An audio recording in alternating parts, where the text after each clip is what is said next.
Morning students, welcome to Malika's literature classes. I just hope कि आप लोगों ने फर्स्ट पार्ट क्लियर कर लिया होगा, पढ़ लिया होगा अच्छी तरीके से, क्लियर होगा आप लोगों का वो पार्ट।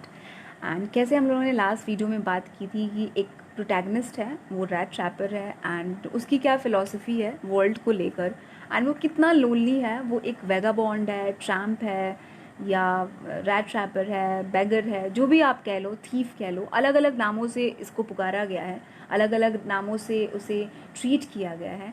एंड किस तरीके से लोग कितने जजमेंटल होते हैं कि बस देख कर लोगों को ट्रीटमेंट देते हैं, उनके दिल का हाल नहीं जानते हैं।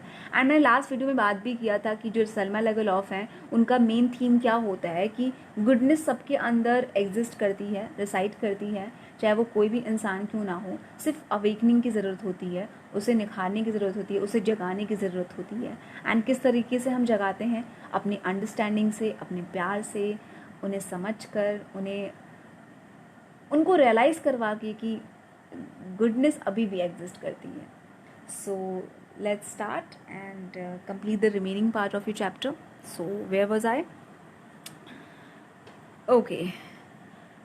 So he asked permission to stay, and the master blacksmith nodded a hearty consent without honoring him with a single word. अब यहाँ पर क्या है कि वो परमिशन मांगता है कि क्या मैं स्टे कर सकता हूँ, एंड ब्लैकस्मिथ जो है वो कंसेंट दे देता है, लेकिन यहाँ पर एक वर्ड यूज़ हुआ है बेटा, हाउटी। एंड यहाँ पे हाउटी मतलब क्या है कि मतलब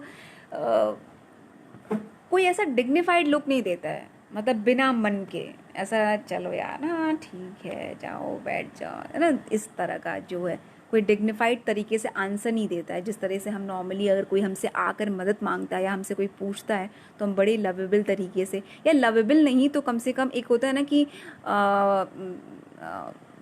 मॉडेस्टली हम आंसर करते हैं। बट यहाँ पे ब्लैकस्मिथ ने बिल्कुल ही उसका ऑपोजिट किया, एंड कुछ वर्ड भी नहीं बोला, सिर्फ नॉड किया, सिर्फ सर हिलाया। मतलब कि ब्लैकस्मिथ को लगता था कि वो एक वर्ड भी डिजर्व नहीं करता है मेरा, ऐसे तुच्छ से इंसान मेरा एक वर्ड भी डिजर्व नहीं करते हैं, मैं इतना टाइम वेस्ट क्यों करूँ इनसे बात करने में।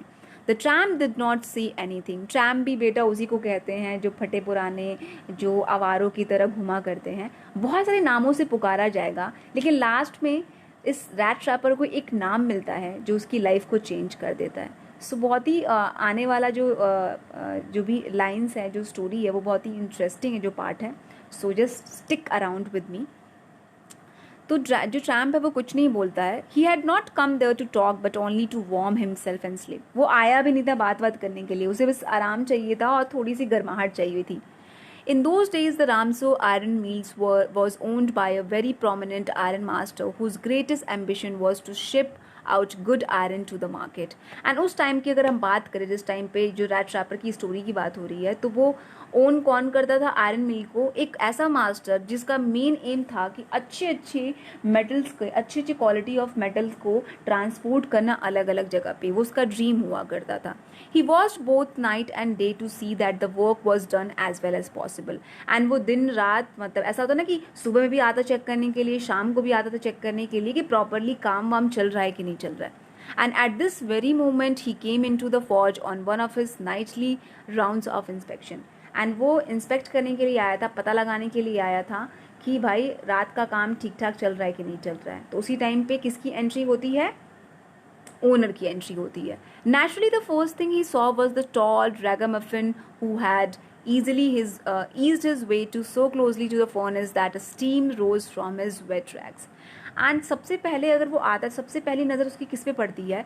एक टॉल, अभी हमें पता क्या चला कि जो हमारा रैक पिकर है वो टॉल है, लंबा है।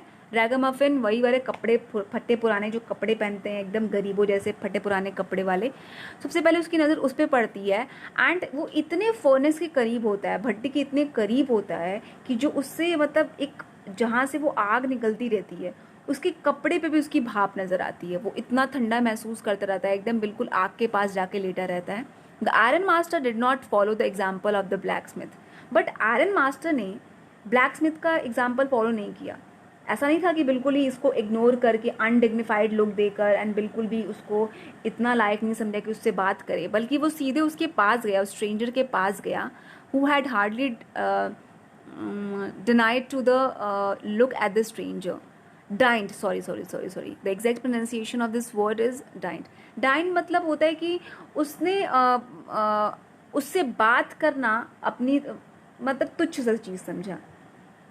एग्जैक्टली इसकी मीनिंग इवन कैसे बताऊँ मैं आप लोगों को, हिंदी मुझे एग्जैक्टली याद नहीं आ रही इसकी मीनिंग, लेकिन डाइंड मतलब आप ये समझ लीजिए कि वो बात करे, मतलब कि उसको उसके लेवल तक गिराना होगा. सो इतनी तुच्छ चीज़ वो नहीं कर सकता है, इसीलिए उसने बात नहीं किया ब्लैक स्मिथ ने. बट आयरन मास्टर ने क्या किया, बिल्कुल ही उसका ऑपोजिट किया. He walked close to up to him, looked him over very carefully, then tore off his slouch hat to get a better view of his face. वो पास गया, थोड़ा ध्यान से देखा, और उसके बाद क्या किया उसने, स्लाउच हैट जो कि उसने फेस कवर किया था. स्लाउच हैट मतलब कि आपने वो काउबॉय वाला हैट देखा है ना, थोड़ा फनी सा लगता है. सो उस तरह का हैट रैट ट्रैपर के पास था हमारे, एंड उसको हटाकर वो देखता है उसके फेस को. But of course it is you Nils Olof, he said, how you do look. एंड यहाँ पर बेटा एक नाम आया है नीस. ये जो वर्ड, ये जो नाम है, ये स्वीडिश नेम है, एंड इसमें जो है एल जो है वो साइलेंट है, तो नीस ऑलिव कहेंगे. सो अब यहाँ पर क्या हुआ, टर्निंग पॉइंट आई, थोड़ा सा इंटरेस्टिंग पार्ट आया स्टोरी में. और आया क्या, आयरन मास्टर ने रैट ट्रैपर को कुछ और समझ लिया.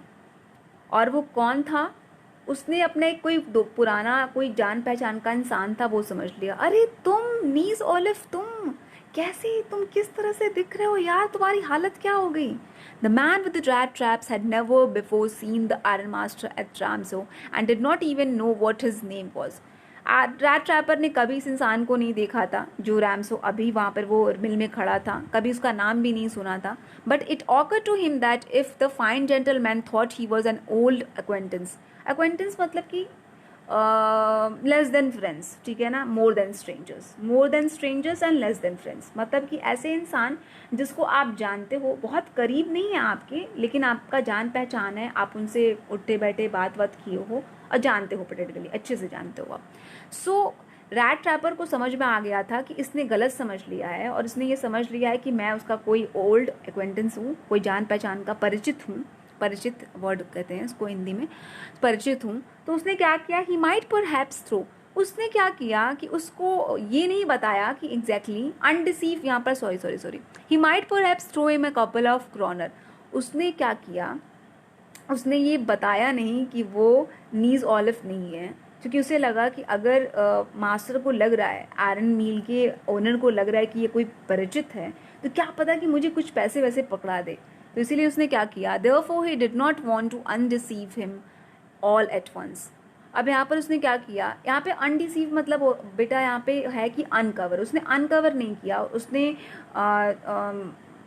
जो मिसअंडरस्टैंडिंग हुई थी ओनर को, उसको क्लियर करने की कोशिश नहीं की, बल्कि उसके झूठ में शामिल हो गया. उसने झूठ बोला नहीं क्लियरली, उसकी तरफ से कुछ ऐसा इनिशिएटिव नहीं था, वो आयरन मास्टर था जिसने गलत समझा था. हाँ, बस उसने डिस्कवर नहीं किया, उसने ये नहीं बोला कि नहीं मैं तो वो नहीं हूँ, बल्कि उसके झूठ के सहारे वो चलने लगा.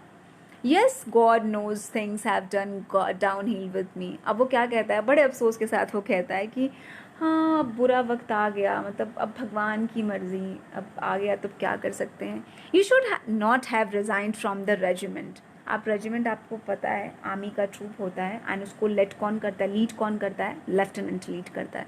सो तुमको यार रेजिमेंट से रिजाइन नहीं करना चाहिए था, तुम्हें नौकरी नहीं छोड़नी चाहिए थी आर्मी वाली.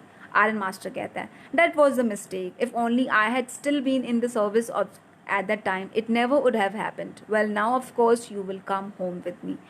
चलो कोई बात नहीं, लेकिन अगर मैं उस टाइम पे रहता जिस टाइम पे तुम्हारी नौकरी चल रही थी, तो मैं तुमको कभी भी रिजाइन करने नहीं देता, कभी भी ये वक्त नहीं आने देता. लेकिन चलो कोई बात नहीं, अब तुम मेरे साथ घर चल रहे हो.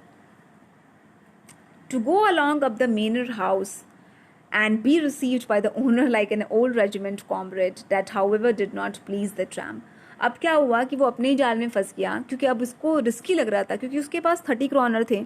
अगर वो पकड़ा गया तो उस मेनर के, यहाँ पर मेनर हाउस मतलब कि बेटा कंट्री साइड में जो बिग हाउसेज होते हैं ना, उसे मेनर हाउस कहते हैं. सो वो बड़े घर में जाना, और वो भी ऐसे घर में जाना जो रेजिमेंटल कॉमरेड है. कॉमरेड भी स्पेशली हम साथी के लिए यूज़ करते हैं, लेकिन साथी किस में, जो हम आर्मी में साथ में वर्क करते हैं, आर्म फोर्स में साथ में वर्क करते हैं, एक दूसरे को हम कॉमरेड्स के नाम से बुलाते हैं, ठीक है, साथी के नाम से। सो यहाँ पर वो उसको जाना सही नहीं लग रहा था कि एक तो ये आर्मी से बिलोंग करता है, ऊपर से बड़ा सा घर है, कहीं गलती से पता चल गया कि मैंने 30 क्रॉनर चुराए हैं तब तो मेरी बैंड बच जाएगी। तो वो क्या करता है, no I could not think of it, ना ना ना ना मैं नहीं जा सकता, एकदम अलार्म हो गई, घबरा कर वो बोलते हैं नहीं नहीं नहीं मुझे नहीं जाना, मुझे नहीं जाना है। He thought of the 30 kroner to go up to the manor house would be like throwing himself voluntarily into the lion's den. अब यहाँ पर क्या है, उसने ये सोचा कि अगर 30 क्रॉनर लेकर मैं उसके घर पे जाता हूँ, सो मानो ऐसा होगा कि कुल्हाड़ी लेकर ना अपने ही पैर पे मार लेना, कुल्हाड़ी के पास नहीं जाना, उधर कुल्हाड़ी पे पैर मार लेने वाले से पकड़ कर, आपको पता ही चोट लगेगी फिर भी उठाकर मार लेना। तो यहाँ पर है कि वॉलंटरली मतलब कि जानबूझ के, यार वो लायंस के केव में, गुफे में कौन हाथ डालेगा भाई, कौन डालेगा, मतलब मैं तो इतना बड़ा रिस्क नहीं ले सकता, मैं तो फंस जाऊंगा। He only wanted a chance to sleep here in the forge and then sneak away as inconspicuously as possible. अब यहाँ पर क्या है कि जो बस उसको इतना ही था कि वो फॉर्ज में आराम से सोया रहे, और स्नीक अवे मतलब कि चुपके से, बिना अट्रैक्ट किए कि कोई अटेंशन मिल सके, आराम से वो निकल जाए वहाँ से, एकदम आराम से, बिना किसी को पता लगाए, जब सब सो रहे हो या कोई आसपास ना हो। तो सिर्फ उसका यही था कि मुझे चैन से सोने दो, मुझे और कहीं नहीं जाना है, मेरे पास 30 क्रॉनर है and I am happy with it. The Iron Master assumed that he felt embarrassed because of his miserable clothing. And Iron Master ने assume क्या कर लिया, क्या खुद से सोच लिया कि नहीं नहीं नहीं, इसको ऐसा लग रहा है ना कि ये बहुत embarrassed, बहुत ही शर्म फील कर रहा है कि इतने गंदे कंडीशन में है, इतने गंदे कपड़े में, इसीलिए मेरे घर नहीं जाना चाह रहा है। तो वो क्या कहते हैं, कन्विंस करने की कोशिश करता है, please don't think that I have such a fine home that you can not show yourself there. अरे ऐसा मत सोचो कि मैं बहुत बड़ी फैमिली से बिलोंग करता हूँ, मेरा बहुत बड़ा घर है, कि तुम ऐसे नहीं जा सकते, इस अवस्था में नहीं जा सकते, चलो तुम्हें अच्छा लगेगा, एलिजाबेथ इज डेड, मेरी जो वाइफ है वो तो मर चुकी है, as you may have already have heard, जैसा कि तुमने सुना होगा पहले ही कि मेरी वाइफ नहीं रही है। माई बॉयज़ आर अब्रॉड, जो मेरे लड़के हैं वो अब्रॉड में हैं, बाहर पढ़ाई वढ़ाई करते होंगे। And there is no one at home except my oldest daughter and myself, and घर में कोई नहीं है, सिर्फ मेरी बेटी और मैं हूँ। We were just saying that it was too bad we did not have any company for Christmas. Now come along with me and help us make the Christmas food disappear a little faster. And वो कहता है कि अभी पता है, हम लोग कुछ दिन से यही बात कर रहे थे कि यार कोई भी हमारा कोई गेस्ट नहीं है, अच्छे से क्रिसमस नहीं मन पाएगा, तो थैंक गॉड कि तुम मिल गया, अब चलो मेरे साथ, एंड क्रिसमस के जो भी अच्छे अच्छे खाने वाने बने होंगे तो तुम भी उसको ख़त्म करने की कोशिश करो। तो थोड़ा सा फनी मूड में वो कहता है कि you don't have to feel embarrassed man, just go with me, just come with me, ठीक है, कोई ऐसा नहीं है कि घर में बहुत भीड़ भाड़ है, सिर्फ मेरी बेटी और मैं रहते हैं। But the stranger said no and again no, and the iron master saw that he must give in. And वो इतना मतलब फॉर्म रहता है अपने बिलीफ के कि नहीं तो नहीं तो नहीं। तो आयरन मास्टर को क्या लगता है कि यार अब तो मुझे मतलब एक्सेप्ट करना पड़ेगा अपनी हार। It looks as though captain von स्थैले। अब यहाँ पर मुझे पता है कि ये STAHLE, इसका सजिस्ट प्रोनाउंसिएशन जो है वो ये है, स्थैले, ओके, क्योंकि मैंने चेकआउट किया है यूट्यूब पे। एंड वो कैप्टन, अब ये आप पूछेंगे कि पहले दूसरा नाम था अभी दूसरा नाम है, नहीं, नीस ओलिव वॉन स्थैले पूरा नाम था, जिसको वो समझ रहे थे, जिसको वो गलती से ट्रैपर को समझ रहे थे, ये पूरा नाम था। तो कैप्टन कह के वो बुलाएं, क्योंकि वो कैप्टन थे उस टाइम पे जब वो वर्क किया करते थे। सो वो कहते हैं कि it looks as though captain von Stahle prefer to stay with you tonight Standstrom हो गया, स्टैंड्स्ट्रॉम ये भी एग्जैक्ट मैं प्रोनाउंसिएशन बोल रही हूँ, you can just check out on YouTube. So Standstrom, so ये स्वीडिश प्रोनाउंसिएशन है दोनों ही नाम का। तो स्टैंड्स्ट्रॉम कौन है, जो ब्लैक स्मिथ है। तो मुझे ऐसा लगता है ना कि जो कैप्टन है ना, अब भाई आप ही के संगत में रहने वाले हैं, आप ही के साथ वक्त बिताएंगे, सो मैं अपने हार मानता हूँ। He said to the master blacksmith and turned on his heel. Turned on his heel मतलब कि तुरंत निकल गए, तुरंत, ठीक है ना, वेट नहीं किया, तुरंत मुड़ गए। But he laughed himself as he went away, and the blacksmith who knew him understood very well that he had not said his last word. लेकिन जब मास्टर जा रहे थे, जो ओनर जा रहे थे, तो हंसते हंसते जा रहे थे खुद में। तो ब्लैकस्मिथ जो जानता बहुत अच्छी तरह से अपने मास्टर को, ये समझ चुका था कि ना ना ना ना, ये दोबारा कुछ ऐसा करने वाले हैं, एंड किसी ना किसी तरीके से इसको कन्विंस करने की कोशिश करेंगे इस कैप्टन वॉन स्थैले को कि उस घर चले। तो पता भी चलता है क्योंकि ब्लैक स्मिथ बहुत अच्छे से जानता है अपने मास्टर को। होता क्या है कुछ देर बाद, it was not more than half an hour before they heard the sound of carriage wheels outside the forge, and new guest came in, but this time it was not an iron master. He had sent his daughter, apparently hoping that she would have better power of persuasions than he himself. And आधे घंटे बाद क्या होता है कि घोड़ा गाड़ी की आवाज़ आती है फौज की तरफ, एंड एक न्यू गेस्ट आता है, एंड वो आयरन मास्टर नहीं होते हैं बल्कि उनकी डॉटर होती है, जो अपनी डॉटर को वो भेजते हैं। एंड ये बिलीव करते हैं कि मे बी पर्सुएशन मतलब किसी को मनाना, किसी को पर्सुएट करना, तो बहुत कम लोग कन्विंसिंग पावर होती है ना, तो उनको ऐसा लगता था कि उनकी जो डॉटर है वो ज़्यादा मच कन्विंसिंग पावर कैरी करती है, इसलिए अपनी डॉटर को वो भेजे कि मे भी शायद वो कन्विंस कर पाए इस रैट ट्रैपर को, जो कि रैट ट्रैपर आयरन मास्टर की नज़र में नहीं है, वो है captain von Stahle. She entered followed by a valet. Valet यहाँ पर बेटा ऐसा नहीं कि जो कार वार के पास खड़े रहते हैं ना, आपकी चाबी भी पकड़ के खड़े रहते, नहीं, यहाँ पर वो एक सर्वेंट की बात करें जो ऑल टाइम उसके साथ रहता है। सो वो साथ में सर्वेंट के एंटर करती हैं, एंड हाथ में क्या ली रहती हैं, बिग फर कोट लिए रहती हैं, एक अच्छा सा फरी टाइप का कोट रहता है। She was not at all pretty. अब यहाँ पर ये मत समझना कि यहाँ पर प्रिटी इसको ना बोलकर इसको ह्यूमिलिएट करने की कोशिश की गई है। नॉर्मली अगर लिटरेचर के सेंस में बात किया जाए तो प्रिटी की अलग मीनिंग होती है एंड ब्यूटीफुल की अलग होती है। अगर हम नॉर्मली लैंग्वेज में बात करें, अगर किसी को हमें कॉम्प्लीमेंट देना है तो हम बोलते हैं शी इज़ वेरी प्रिटी या शी इज़ वेरी ब्यूटीफुल। दोनों की डिफरेंस हम समझ नहीं पाते हैं। मैं आपको बताती हूँ लिटरेरी सेंस में मीनिंग क्या होती है। प्रिटी वो होते हैं जिनको मतलब फिजिकल अपीयरेंस जिनकी सुंदर होती है, उसको हम प्रिटी कहते हैं उन लड़कियों को। एंड ब्यूटीफुल हम उनको कहते हैं जो इनसाइड, जो अंदर से जिनका हार्ट जो होता है वो ब्यूटीफुल होता है। सो यहाँ पे प्रिटी ना कहने का सेंस उनका सिर्फ ये था कि फिजिकल अपीयरेंस ज़्यादा अपीलिंग नहीं थी उस डॉटर की, ज़्यादा दिखने में अच्छी नहीं थी, but by heart she is so good, so great. जो आपको पता चलेगा शी वॉज क्योंकि अभी हम पास्ट की बात कर रहे हैं तो वॉज यूज़ करेंगे। शी वॉज सो गुड, मतलब इतनी वो अच्छी ब्यूटीफुल पर्सन थी। देखते हैं क्यों ब्यूटीफुल थी।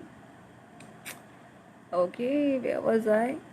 हाँ, प्रिटी नहीं थी but seemed modest and quite shy. लेकिन वो बहुत ही मॉडेस्ट सी थी, बहुत ही एकदम डिसेंट सी थी, एंड थोड़ी शर्मीली भी थी। In the forge everything was just as it had been earlier in the evening. Forge में तो वो बिल्कुल सेम वही वाला माहौल था। आयरन जो थे वो मेल्ट हो रहे थे, आवाज़ें आ रही थी, कोल की आवाज़ें आ रही थी, तो जो इवनिंग से जो माहौल था आयरन मिल में वही था। The master blacksmith and his apprentice जो साथ में काम करते हैं बेटा, जो नौसीखिए होते हैं, जो साथ में मिलकर काम करते हैं एंड उसके अंडर में सीखते हैं, कभी कभी तो बिना किसी सैलरी के सीखते हैं सो दैट कि उनको काम आ जाए वो चीज़ें, या हाफ पेमेंट पे सीखते हैं। तो साथ में ब्लैक स्मिथ है और उसका जो चेला है वो है, और जो बेंच पे बैठे हुए हैं, और जो आयरन है वो चाकोल में है, iron and चाकोल still glowed in the furnace, and जो भट्टी में जो भी आयरन है एंड जो कोयला है वो वैसे ही जल रहा है। ठीक है, सीन बताया जा रहा है। The stranger had stressed himself out on the floor and lay with a piece of pig iron under his head and his hat pulled down over his eyes। अब बताया जा रहा है कि किस तरीके से आराम से जो रैट ट्रैपर है वो आराम से लेटा हुआ है, एक आयरन पिग आयरन ले लिया है, छोटा सा ब्रिक के शेप का आयरन ले लिया है और उसे तकिया बना लिया है, उस पर लेट गया है वो, और जो हैट है वो अपने चेहरे पर रख लिया है और आराम से सो रहा है। As soon as the young girl caught sight of him, she went up and lifted his hat. The man was evidently used to sleeping with one eye open.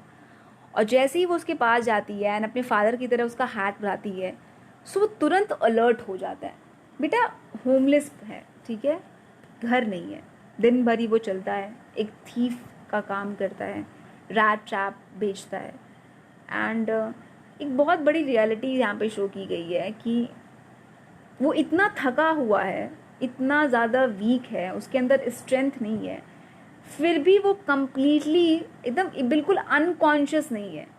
वो अपनी एक आँख खोल कर सोता है और वो चौकन्ना रहता है हमेशा। आप देख रहे हो कि वो कितना रेस्टलेस रहता है, वो कितना डरा रहता है, कितनी अलार्म्ड वाली पोजीशन में रहता है। And here I am not talking about only rat trapper, I am talking about all those people जो इन्हीं के तरह गरीब और होमलेस होते हैं, या दिन भर काम करके वो सोल एंड बॉडी को टुगेदर बहुत मुश्किल से रख पाते हैं, वो किस तरीके से ऑल द टाइम अलार्म रहते हैं, रेस्टलेस रहते हैं, क्योंकि उन्हें पता होता है कि at some point of time वो थोड़ा गलत भी काम कर रहे हैं। एंड वो अलर्ट पोजीशन में क्यों है? क्योंकि उसने 30 क्रॉनर चुराया है। सो ऑल द टाइम जब से उसने थीवरी शुरू की है वो अलर्ट पोजीशन में रहता है एंड रेस्टलेस सा रहता है। सो उसके पास 30 क्रॉनर है, वो आराम से कुछ दिन तक खा सकता है, बट फिर भी वो सेटिस्फाइड नहीं है क्योंकि उसने गलत तरीके से इस चीज़ को अपनाया है। सो जो भी अनसेटिस्फाइड होते हैं ना, जो रेस्टलेस होते हैं, एंड हियर सिर्फ रैट रैपर की बात नहीं है। अगर कोई बुरा इंसान है, या रैट रैपर यहाँ पे बुरा इंसान नहीं है, लेकिन अगर कोई ऐसा इंसान है जिसने कुछ गलत किया होगा एंड उसको उससे बेनिफिट मिला होगा, वो बेनिफिट है ना, वो कुछ टाइम के लिए वो फील कर पाता है, बल्कि बाकी टाइम वो बहुत ही रेस्टलेस रहता है। उसे ऐसा लगता है कि उससे कुछ गलत हो गया, क्योंकि जो गुडनेस होती है ना, वो एक नेचुरल इंस्टिंक्ट होती है जो हर ह्यूमन के अंदर होती है, हर ह्यूमन के अंदर। अब किस तरीके से वो he jumped abruptly and seem to be quite frighten, अचानक से खड़ा उठता है एंड डर जाता है बहुत ज़्यादा।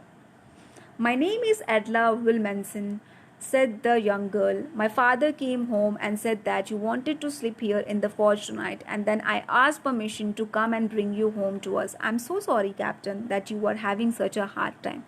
And बहुत ही पोलाइटली वो इतने अच्छे से बोलती है जो एडला है कि मेरे फादर आए घर पे और उन्होंने बताया कि आप यहीं पे सोना चाहते हैं, इस फौज में सोना चाहते हैं। तो मैंने उनसे परमिशन मांगा कि प्लीज़ मुझे जाने दीजिए एंड मैं कुछ कन्विंस करने की कोशिश करूँगी। And I am sorry captain, मैं आपको मतलब डिस्टर्ब कर दिया एंड मुझे बहुत बुरा फील हो रहा है कि आप इतने बुरे वक्त से गुजर रहे हैं।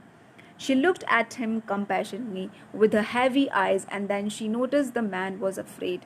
And बहुत ही compassion की नज़र से, बहुत ही दया की नज़र से देखती है।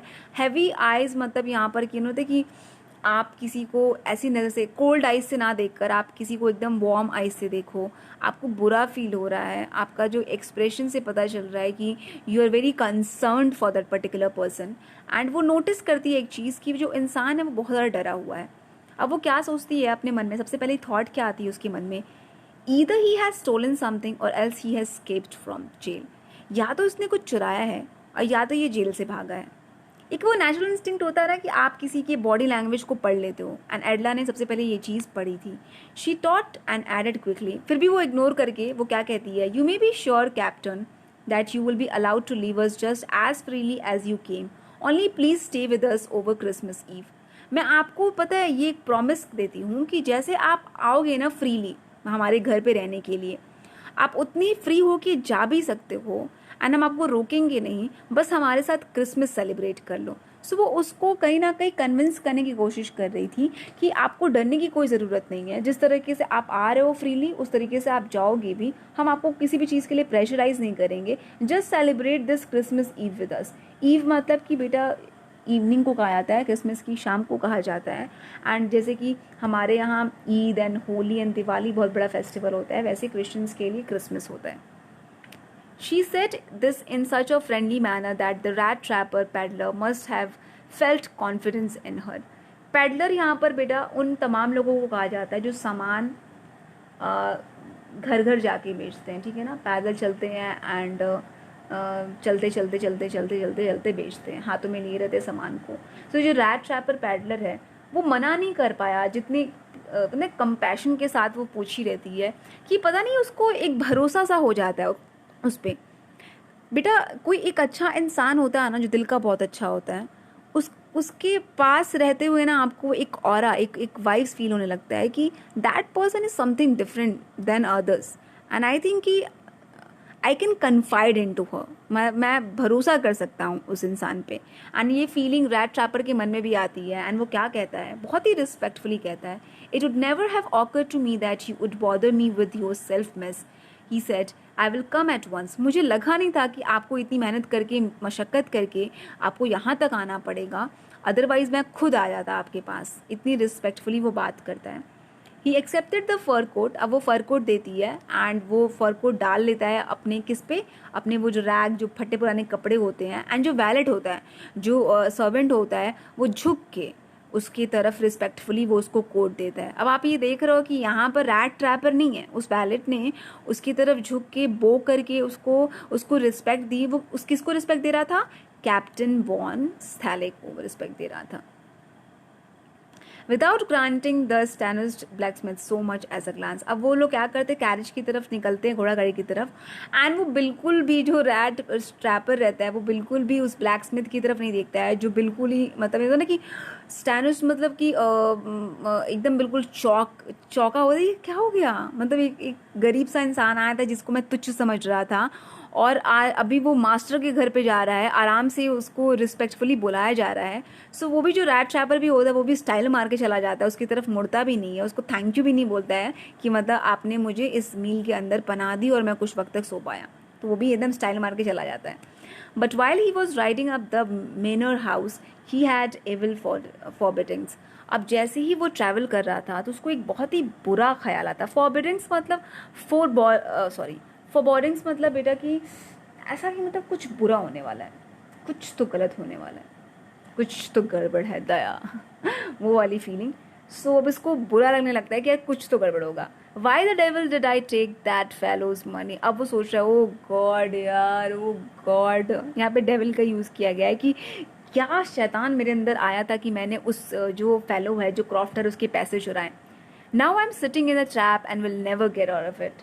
एंड फिर से वो एक बेत में आ जाता है, बहुत कंट्रोल करते हुए भी फिर भी एडला के आने के बाद वो टेम्प्ट हो जाता है, एंड फिर वो उस बेत के पास चला जाता है, एंड फिर वो ट्रैप हो जाता है। सो अब ये कहता है कि अब मैं उस ट्रैप में अंदर आ चुका हूँ एंड उससे बाहर निकलना इज जस्ट इम्पॉसिबल। अब मैं फंस चुका हूँ बुरी तरह से। The next day was Christmas Eve and when the iron master came into the dining room for breakfast, he probably thought with satisfaction of his old regimental comrade whom he had run across so unexpectedly. अब यहाँ पर क्या, iron master Christmas ewe में बड़ा खुश हो रहा था, ब्रेकफास्ट का टाइम था। On the day was Christmas Eve. अभी क्रिसमस ईव नहीं हुआ है, उसकी सुबह का टाइम वो बात कर रहा है कि ब्रेकफास्ट का टाइम था। कभी कभी आप नहीं, आप बहुत टाइम बाद किसी इंसान से मिले रहते हो, एंड ऐसे इंसान से जो आप जानते हो जिस इंसान को, एंड उसके लिए कुछ अच्छा करने का मौका मिले तो आपको बहुत अच्छी फीलिंग आती है। तो यहाँ पे जो आयरन मास्टर है वो यही फील कर रहा था कि ये सब कुछ कितना अनएक्सपेक्टेड है, मैंने इमेजिन भी नहीं किया था कि मैं अपने रेजिमेंटल के कॉमरेड से मिलूंगा, साथी से मिलूंगा, एंड मुझे करने का कुछ मौका मिलेगा उसके लिए। तो वो बहुत ही सेटिस्फाइड था अपने इस काइंड एक्ट से, ठीक है ना।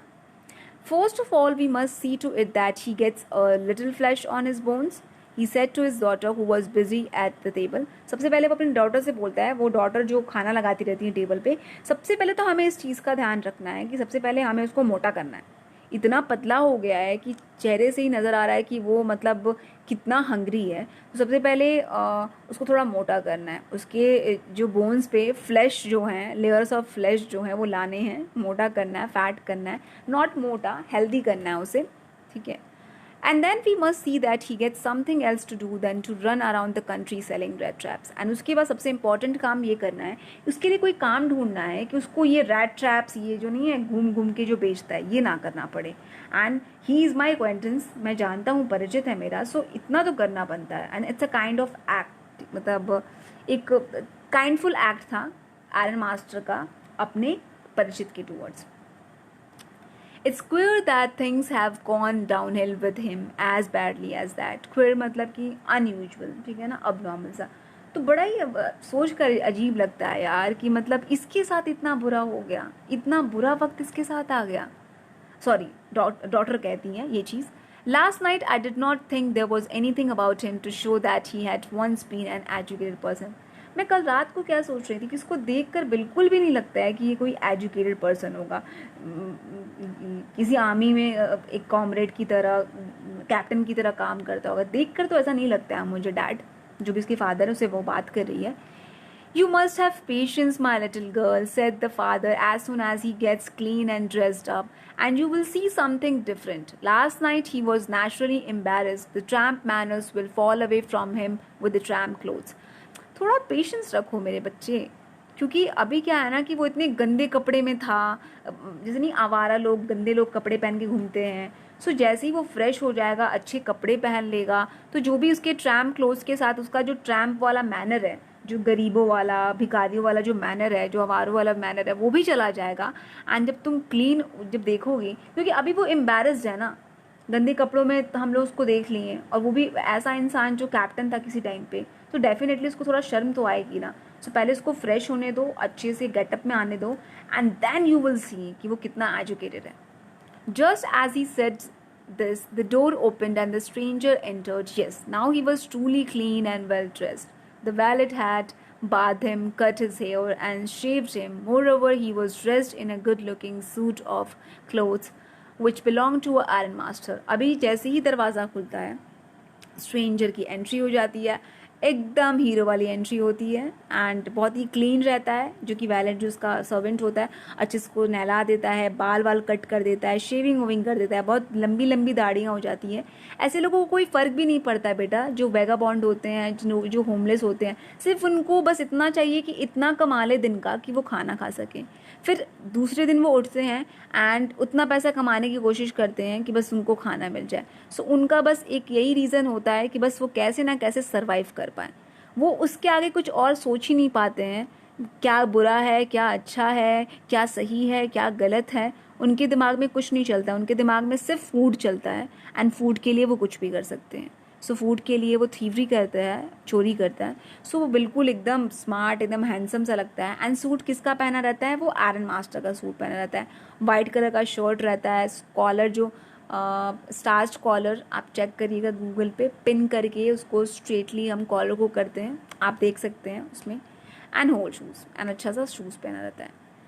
आई थिंक कि बेटा इस चैप्टर को हम ना फोर्थ पार्ट्स में डिवाइड करते हैं। 3 पार्ट्स में हम चैप्टर को कवर अप करेंगे, एंड द लास्ट पार्ट हम क्वेश्चन एंड आंसर सेशन के लिए रखते हैं। लेंदी है तो डिवाइड करके चलते हैं कि आप बोर भी ना हो, क्योंकि वैसे तो मैं स्कूल में पढ़ाती हूँ तो ये चैप्टर बड़ा ही लेंदी जाता है। मैं बहुत ही डीप मीनिंग के साथ पढ़ाती हूँ, बहुत सारे एग्जाम्पल्स देती हूँ, बहुत डीपली जाती हूँ, बट आप लोग के साथ नहीं जाऊँगी। कोशिश करूँगी कि बहुत डेप्थ ना जाऊँ, बहुत सारी चीज़ों के बारे में बात ना करूँ, टेक्निक्स के बारे में बात ना करूँ, कंट्रास्ट ना दिखाऊँ ज़्यादा से ज़्यादा, जितना नॉर्मल हो सके उतना पढ़ाऊँ। अब एकदम नहीं कि मैं सरफेस लेवल पे ही रहूँगी, नहीं। ये this is not my kind of teaching, this is not my style. मैं आपको डीपली लेकर जाऊँगी ही जाऊँगी, बट उतनी डीपली नहीं जाऊँगी कि आप डूब जाओ। अभी आपने नई स्विमिंग सीखी है, तो मैं आपको बहुत अंदर तक लेके नहीं जाऊँगी। अभी बस थोड़ा सा अंदर लेके जाऊँगी, आपको बता दूँ कि भाई तैरते वैरते कैसे हैं, और थोड़ा पानी के अंदर जाते हैं तो जैसे नहीं उसने सीखा था डीप वाटर में, हाँ, हमारे प्रोटैगनिस्ट ने, कि कैसे एक्सेल करते हैं, कैसे इनहेल करते हैं। तो थोड़ा आप न्यू स्विमर हो तो थोड़ा ज़्यादा गहराई तक लेके नहीं जाऊँगी, मैं 9 फीट तक अंदर लेके नहीं जाऊँगी, मिड तक रहेंगे। So that's it for today. Next वाला पार्ट मैं जल्दी अपलोड करूँगी आप लोगों का। इससे पहले दोनों ही पार्ट्स पढ़ के रखिएगा, सारे वो कैप्स को याद करके रखिएगा, सो दैट कि थर्ड पार्ट जब पढ़ाने आऊँ तो आप कनेक्ट कर पाओ दोनों पार्ट को एंड थर्ड पार्ट को। Just take care of yourself and try to be more human every day. Bye bye.